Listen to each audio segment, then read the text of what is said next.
দুর্লভী লক্ষ্মীকারী শুভ বিবাহ। দেখতে দেখতে সেই ছোট ছেলে আজ আমার কত বড় হয়ে গেল। আজই লঙ্কায় যাবে আমার উজানে নগরে বিবাহ করিতে। আগামীকাল প্রভাত হইলে আমি শাশুড়ি মায়াকে করিব বধূ বরণ। ঠিক যেইভাবে 6 বধূকে আমি বরণ করেছিলাম, ঠিক সেইভাবে এবার আমি বরণ করে নেব আমার কনিষ্ঠ পুত্রবধূ নাম যার বিহুরানা। তবে বিয়ের রাতে বিহুর মতে স্বামী বলেছে, সনকা তোমাদের যত রয়েছে বিধি, লখাইয়ের বিবাহের সময় থাকিতে সমার্জন করে দাও। তাই সর্বপ্রথমে আমি রাহ নিমন্ত্রণ করিব। যদি রাহ নিমন্ত্রণ না করি তবে আমি আর একা একা বিধি করতে পারবো না। তাই সকলের কাছে রইল অনুরোধ, আপনারা আসবেন আমার ছোট ছেলে লখাই বিয়ের বিধিকর্ম করিতে। কেমন?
এবার যাবো আমি ঘোষপাড়াতে।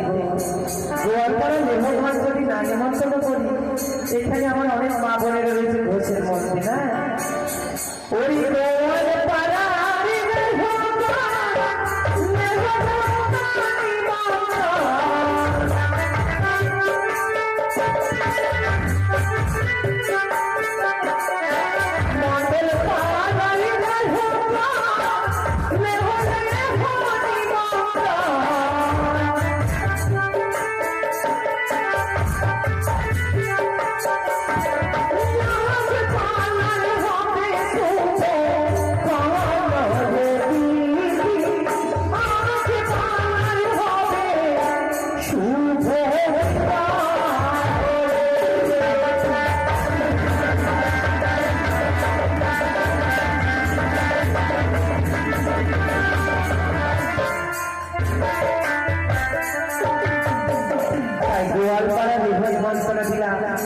তার সাথে নিয়েছি আমি মন্ডল পাড়া দেবকে নিমন্ত্রণ।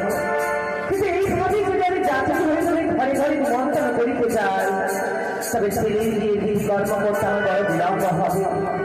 এই চম্পকনগরে সবাই তো আমাকে রাজমাতা বলে ডাকে, তাই একসাথে সকল মায়েদের আমি মন করে দেবো, সকল জাতিদের কেমন সবাই আসবে।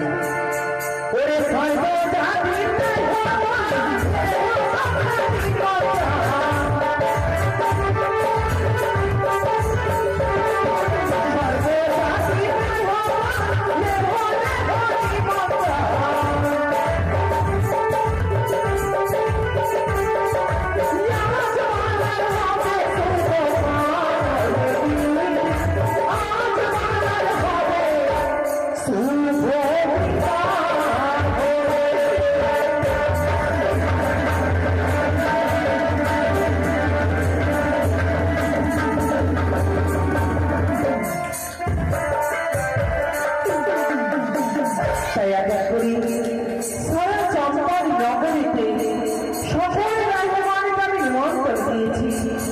জাতির পর্যন্ত কোনো রেহ আমার কাছে এসে উপস্থিত হলো না। তবে আমি বিয়ে বিধি কাকে নিয়ে করবো আর কখনই না করবো, সময় থাকতে যদি বিধি না করি। রানীমা তবু করে প্রণাম করি রানীমা, আশীর্বাদ করি সুখী হও, আশীর্বাদ করি মা, তুমিও ভালো থেকো, ভালো থেকো মা।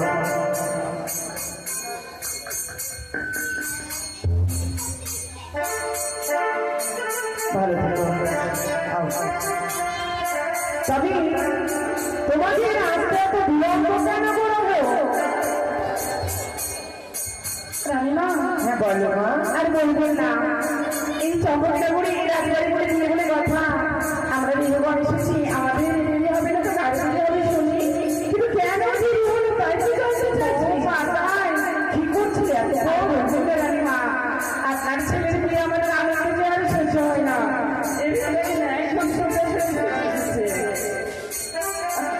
আচ্ছা বলো তাই কেমন ভাবে সাজিয়েছি জানি? কেমন করে ফিরে এসেছো তোমরা বলো, আমি গর্ব পাঠ করে শ্রবণ করবো। বেশ মা, তাই হবে।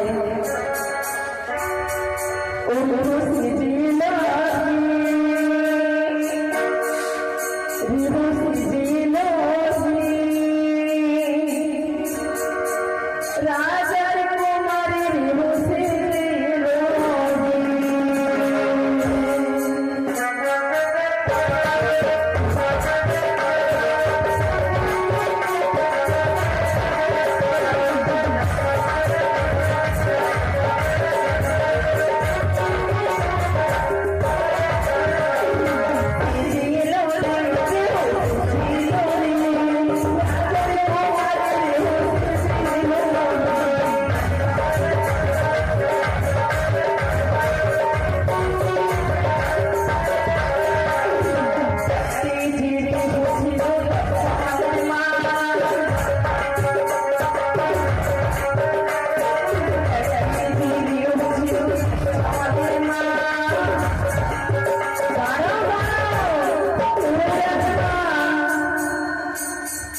তুমি কার কথা বলছো মা?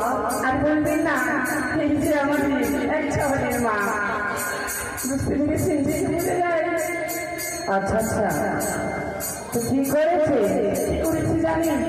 এই বিয়ে বাড়িতে মানে ওর চরিত্র এত খারাপ, চরিত্র খারাপ বলা যাবে না। কি করেছো? এই যে আপনি নিমন্ত্রণ করেছি, আর এই বিয়ে বাড়ি বাড়িতেছি তো বাড়ি তো বাড়ি সব অবশ্যই এই এত সমস্যা খারাপ, মানে ছেলেদেরকে দেখলে ওই রাস্তাঘাটে কাপড় খাওয়া যাচ্ছে। তাই কি বলেছে জানি? আজ রাস্তাঘাটে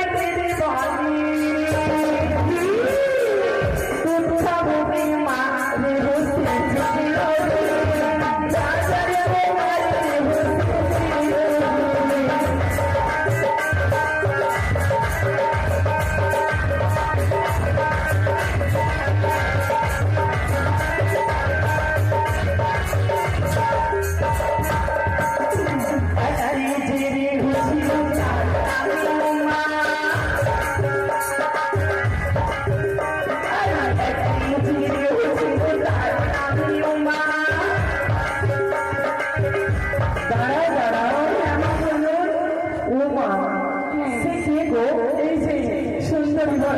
ওই নাপিতে গো হ্যাঁ, মুখটা দেখে না একদমই ঠিকছে বসে কি করেছো?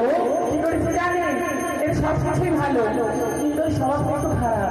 স্বভাব খারাপ? একটা খুব নাপিত যা বুঝতে পারছে, কিন্তু ওর স্বামীকে ভুল দেয় না, ওই মাঝে মাঝে গোবর ঘুরিয়ে ওই ঘুটা দিয়ে রান্না করে। আচ্ছা ওরও নেই। উনুনে, হ্যাঁ। আচ্ছা তাই কি করে জানেন? আমি এক ঘরে দিয়ে রান্না করি, আরে ছোট ঘরে উঠে বাড়ি বসে থাকে রাজারে পোহারে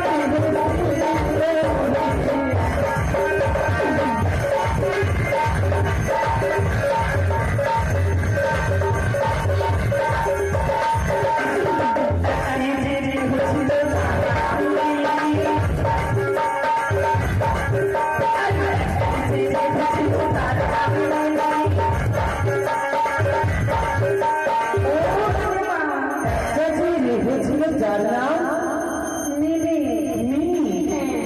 পেয়েছে গো? ওই যে আমাদের সুন্দরী দেখছেন, দাঁড়িয়ে আছে, কি সুন্দর শাড়িটা পরেছে দেখুন। তো কি করেছে গো? আর বলবে না, মানে মনে হয় কিছু খাই না, জানেন? হয় না? লোকের সামনে কিছু খাই না। আচ্ছা। আর দেখতে দেখতে শরীরটা, তাই কি করেছে, আপনি বিয়ে বাড়ি ওই চাকরি করার জন্য কয় বস্তা চিনি নিয়েছে। আমি? হ্যাঁ, সে তো 16 বস্তা আনা হয়েছে। 16 বস্তা? আর বলবেন না, আপনার চাকরি করা বোধহয় আর হবে না। কেন কেন? ওই 2 বস্তা পড়ে আছে, আর কি করেছে জানেন? আরে একটা সে কিনল 14 বস্তা চিনি বসেছিল।